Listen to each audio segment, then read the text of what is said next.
Well, John, this report makes it very clear that the thousands of people who came to Manchester Arena on that night back in 2017 should have been protected, but the security arrangements that were in place failed to protect them. It says that there were multiple opportunities to change the course of events.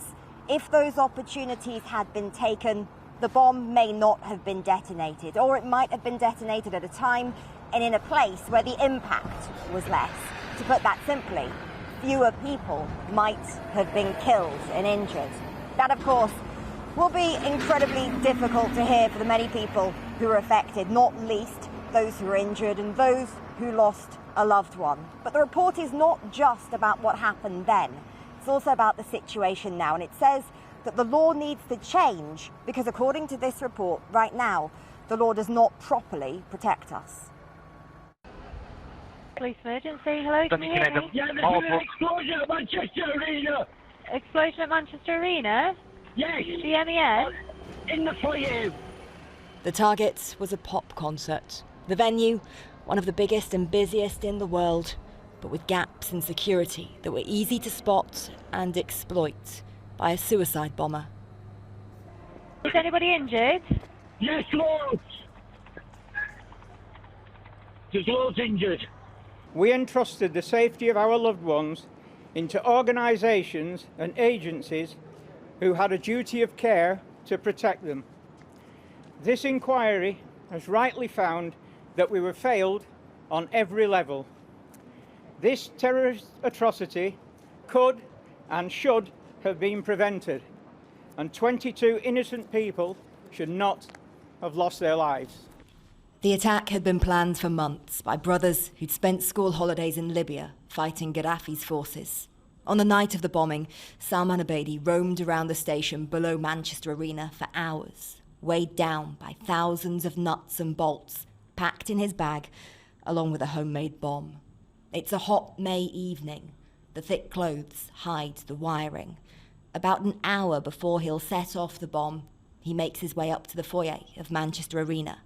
He's done recce's and knows the layout, walking past a security worker in yellow to head up to the mezzanine, where there's a CCTV blind spot.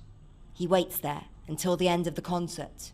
Those paid and trained to spot the risks don't seem to notice him, but some people do. He was dressed all in black. He looked like a terrorist. He looked like a Bond villain. Do you know what I mean? I just had this really bad feeling about him. And the bag, it was massive. I thought suicide bomber straight away, without very little doubt in my mind. It was, honestly, my heart was racing. The first of the official reports from the public inquiry highlights systemic failings in policing, tick-box training for security staff who didn't act when warned about a man with a huge bag hiding on the mezzanine. There were serious shortcomings in the security provided by those organisations which had responsibility for it, and also failings and mistakes by some individuals. Inevitably, many of the questions being asked at this public inquiry start with what if? What if security staff had acted on the warnings? What if British Transport police officers had followed the plan for the night and at least one of them was in the foyer when the concert ended? What if there was no CCTV blind spot? But the chair of the inquiry is clear. It's not about scapegoats, it's about closing the gaps. And he warns some of the risks remain. I worry about people in general. They're so desperate to socialise again. They're going to be complacent, and of course, unfortunately, terrorists have not been baking banana bread, nor have they been doing jigsaws during lockdown. They've been plotting and planning. Figan Murray's son, Martin, was killed in the explosion at Manchester Arena. Her call for security at venues to be made a legal duty, or Martin's Law, is included among the inquiry's recommendations. Do you think with this law, it might have been prevented? I can't talk retrospectively because I don't know. It's a simple answer, I don't know. However, hopefully, if legislation is in place and venues are required to put security in place, I can't see how this kind of attack will happen again at a venue such as the Arena. With months more evidence to be heard on radicalisation, what the security services knew, and whether any of the 22 who were killed might have survived if the emergency response had been different, the inquiry's first report comes now with a sense of urgency and with a warning that there's a risk of further attacks and more needs to change. Well, lawyers this evening who represent some of the bereaved families are talking about the potential of prosecutions off the back of today's report, talking about the possibility, perhaps, of corporate manslaughter charges being brought. The report does not go there, but it does spend 200 pages outlining in detail what happened minute by minute and the various failings. It says that they were cultural, systemic, and by individuals. Various companies and people who have been criticised have responded today by talking about lessons having been learned and improvements already having been made. As for the law, Martin's Law, as it's become known, the Home Office says that a consultation is already underway, that they do intend to bring that into law. At the moment, though, it is not yet law. Let's speak now to Nick Alderworth. He's a former police counter-terrorism national coordinator who runs the campaign for better public event security alongside Figen Murray. She's the mother of Martin Hett, one of those who died. And I'm wondering, you know, when we heard just now that the terrorists have not been baking banana bread during this lockdown and the rest of it, how much of a threat are police now having to confront? So, John, thank you for having me on this evening to talk about this. So we're driven by the national threat level, which is set by the Joint Terrorism Analysis Centre, and they draw multiple strands of intelligence together and come up with a picture that reflects what the terrorists want to do and what they're capable of doing. And currently, that threat level sits at substantial, which is just one step lower than it was in 2017 when it was severe. And Figen's absolutely right.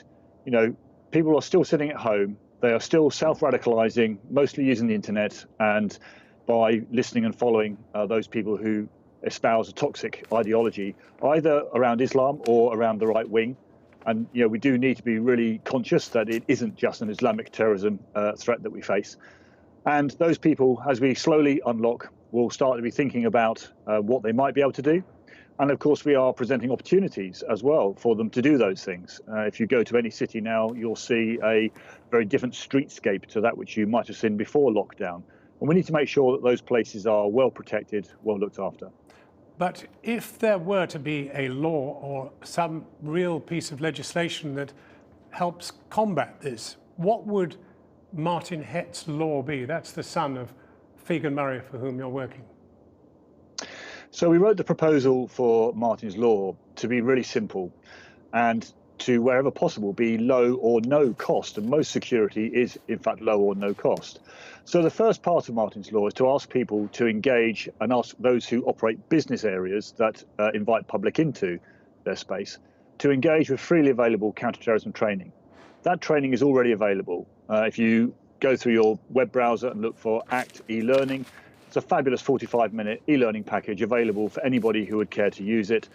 There and available, created by counterterrorism policing and other experts within government. That's the first step. Make sure you know what you're doing and understand what terrorism is. The next step we're asking is for people to look at their premises, to look at their stadiums, to look at their shops, to look at those places where their customers are coming, and understand what your vulnerabilities are. You know, do you have queues alongside a major road? If you do, you may well have a vehicle attack vulnerability.